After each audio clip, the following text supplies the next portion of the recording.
तो चलिए सीधे आज के इस विषय पर आते हैं। आज हम इतिहास के सबसे खतरनाक और सच कहूं तो सबसे दुस्साहसिक रेस्क्यू मिशंस में से एक 1976 के एंटेबे क्राइसिस और ऑपरेशन थंडरबोल्ट को डिकोड करने वाले हैं। ये सिर्फ एक घटना नहीं थी, ये भारी दबाव में लिए गए फैसलों की एक पूरी टाइमलाइन थी जिसने दुनिया को हैरान कर दिया था। तो बिना किसी देरी के चलिए समझते हैं कि आखिर ये सब हुआ कैसे। अब स्क्रीन पर जो आप देख रहे हैं वो सिर्फ एक विषय सूची नहीं है, इससे आप उस टिक टिक करती घड़ी की टाइमलाइन मान सकते हैं। हम फ्लाइट 139 की हाईजैकिंग से शुरू करके वॉर रूम की टेंशन और आखिर में उस असंभव से लगने वाले मिलिट्री एक्शन तक हर चीज को बारीकी से समझेंगे। कदम दर कदम देखेंगे कि कैसे उस अफरा तफरी को एक बेहद सटीक एक्शन में बदला गया।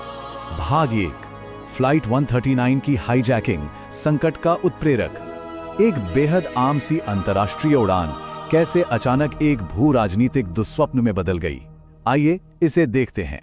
बात है 27 जून 1976 की। एयर फ्रांस की एक फ्लाइट सुबह 9 बजे तेल अवीव से उड़ती है। सब कुछ नॉर्मल था, लेकिन एथेंस में एक स्टॉप के दौरान सुरक्षा में हुई चूक का फायदा उठाकर 4 हाईजैकर्स विमान में घुस जाते हैं और यहीं से कहानी पूरी तरह बदल जाती है। विमान को पहले लीबिया ले जाया जाता है और फिर 29 जून को युगांडा के एंटेबे में लैंड कराया जाता है, जहां उस वक्त तानाशाह ईदी अमीन का राज था। 246, जरा इस नंबर पर गौर कीजिए। विमान में 246 यात्री सवार थे। मतलब ये कोई छोटा मोटा संकट नहीं था। इतने बड़े पैमाने पर जब इंसानी जिंदगियां दांव पर हों तो आप समझ सकते हैं कि दुनिया भर के नेताओं में कैसी खलबली मच गई होगी। भाग 2, एंटेबे अल्टीमेटम, एक जानलेवा टिक टिक करती घड़ी। युगांडा के जमीनी हालात उस वक्त किसी बुरे सपने से कम नहीं थे। हाईजैकर्स ने अपने मांगों को एक खतरनाक अल्टीमेटम के रूप में सामने रखा। अब हाईजैकर्स की मांगें बिल्कुल साफ और काफी खौफनाक थीं। वो चाहते थे कि दुनिया भर की जेलों से 53 कैदी तुरंत रिहा हों, जिनमें से 40 तो अकेले इजराइल की जेलों में थे। साथ ही $5 मिलियन की रकम भी मांगी गई। लेकिन सबसे डरावना फैसला क्या था? उन्होंने बंधकों को उनकी राष्ट्रीयता और धर्म के आधार पर अलग कर दिया। यहूदी और इजरायली नागरिकों को बाकी लोगों से अलग कर दिया गया और सीधी धमकी दी, 1 जुलाई दोपहर 2 बजे तक मांगे पूरी करो, वरना बंदूकों को मार दिया जाएगा। लेकिन तभी एक अनपेक्षित मोड़ आया। युगांडा के राष्ट्रपति ईदी अमीन को किसी राजनयिक दौरे पर मॉरिशस जाना पड़ा और इस वजह से जाने अनजाने में 1 जुलाई की डेडलाइन 4 जुलाई तक बढ़ गई। अब रणनीतिकारों के लिए यह अतिरिक्त समय किसी संजीवनी से कम नहीं था। भाग 3, वॉर रूम की दुविधा, कूटनीति बनाम ताकत। युगांडा के उस डरावने माहौल से निकलकर अब सीधे इजराइल के हाई प्रेशर वॉर रूम में चलते हैं, जहां एक बहुत बड़ी बहस छिड़ी हुई थी। इजराइल के शीर्ष नेतृत्व में एक गहरा टकराव था। प्रधानमंत्री यित्साक राबिन का मानना था कि नागरिकों की जान बचाना सबसे जरूरी है, इसलिए कूटनीतिक रास्ता अपनाना चाहिए। लेकिन रक्षा मंत्री शिमोन पेरेज बिल्कुल अलग राय रखते थे। उनका तर्क था कि अगर हम झुक गए तो हम कमजोर दिखेंगे और आगे चलकर ऐसी और घटनाएं होंगी।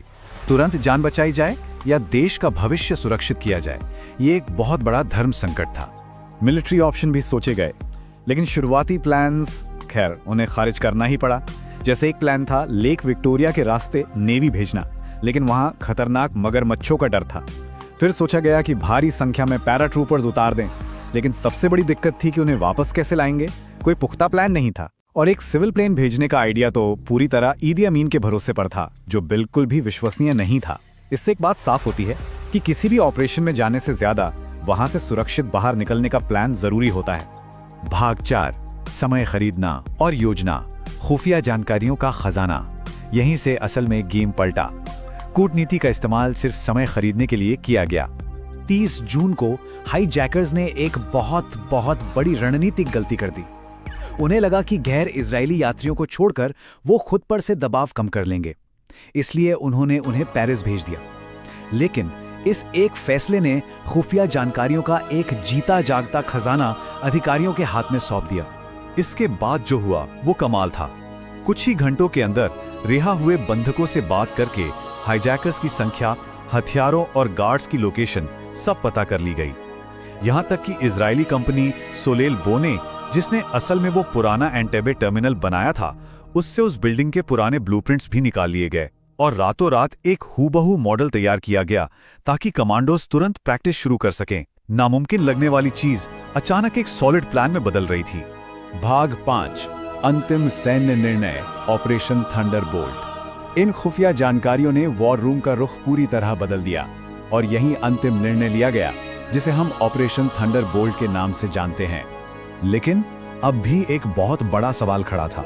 आप खुद सोचिए, एक दुश्मन देश में जो 4000 किलोमीटर दूर है, वहां जाकर 100 से ज्यादा बंदूकों को सेना कैसे बचा सकती है? ये एक ऐसी लॉजिस्टिक पहेली थी जिसे सुलझाना असंभव सा लग रहा था। फिर बनी थंडरबोल्ट की फाइनल स्ट्रैटेजी। ये पूरी तरह से स्पीड और धोखे पर टिकी थी। प्लान था कि 4 बड़े C-130 विमान रडार की नजरों से बचकर एकदम नीचे उड़ान भरेंगे, फिर एंटेबे में बिना कोई लाइट जलाए एकदम अंधेरे में लैंड करेंगे। इसके बाद वो ईदी अमीन के काफिले की हूबहू नकल का इस्तेमाल करके सीधे टर्मिनल तक पहुंचेंगे और पलक झपकते ही हमला कर देंगे। इस पूरे प्लान में सबसे डरावना हिस्सा था ये 4000 किलोमीटर का फासला। इतनी दूर जाकर वापस आना कोई मजाक नहीं था, खासकर फ्यूल के मामले में। इसीलिए इस हाई रिस्क ऑपरेशन को मुमकिन बनाने के लिए एक बहुत ही सीक्रेट समझौता किया गया ताकि वापसी में विमान केन्या में रुककर चुपचाप ईंधन भर सकें। भाग 6, ऑपरेशन थंडरबोल्ट का निष्पादन 3-4 जुलाई 1976। अब हम उस रात में आ चुके हैं जब टिक टिक करती घड़ी का समय पूरा होने वाला था और इस मिशन को अंजाम दिया गया। कहते हैं ना कि प्लान कभी भी पूरी तरह परफेक्ट नहीं होते। टर्मिनल में घुसने के लिए ईदी अमीन की काली मर्सिडीज की नकल बनाई गई थी, लेकिन ऐन मौके पर पता चला कि ईदी अमीन ने तो सिर्फ 2 दिन पहले ही सफेद मर्सिडीज इस्तेमाल करना शुरू कर दिया था। कार के रंग के इसी छोटे से फर्क ने युगांडा के गार्ड्स को अलर्ट कर दिया। उन्होंने काफिले को रोका और तय समय से पहले ही गोलियां चलनी शुरू हो गई। 53 मिनट जैसे ही गोलियां चली, अफरा तफरी मच गई। लेकिन इजरायली कमांडोज की फुर्ती देखिए। विमान से उतरने, हमला करने, बंधकों को बचाने और वापस उड़ने में उन्हें जमीन पर कुल मिलाकर सिर्फ 53 मिनट का समय लगा। ये गति ही उनकी सबसे बड़ी ताकत थी। इस ऑपरेशन के नतीजे इतिहास में दर्ज हो गए। 102 बंधकों को सुरक्षित वापस लाया गया। क्रॉसफायर में 3 बंधकों की दुखद मौत हुई और बाद में एक बीमार बंधक की अस्पताल में जान चली गई। सभी 7 हाईजैकर्स और 45 युगांडा के सैनिक मारे गए।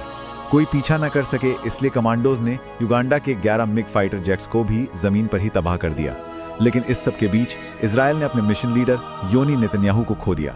योनी के इस बलिदान का असर इजरायली राजनीति पर इतना गहरा पड़ा कि आगे चलकर उनके भाई बेंजामिन नेतन्याहू के सत्ता में आने का रास्ता साफ हुआ। तो ये पूरा वाकया हमें अंत में एक बहुत ही गहरे सवाल के साथ छोड़ जाता है। जब वक्त रेत की तरह मुट्ठी से फिसल रहा हो और नेताओं को बातचीत या एक बेहद खतरनाक मिलिट्री एक्शन में से किसी एक को चुनना हो, तो एक बड़ी तबाही और एक चमत्कारिक जीत के बीच की लाइन आखिर कौन तय करता है? जरा सोचिएगा इस पर।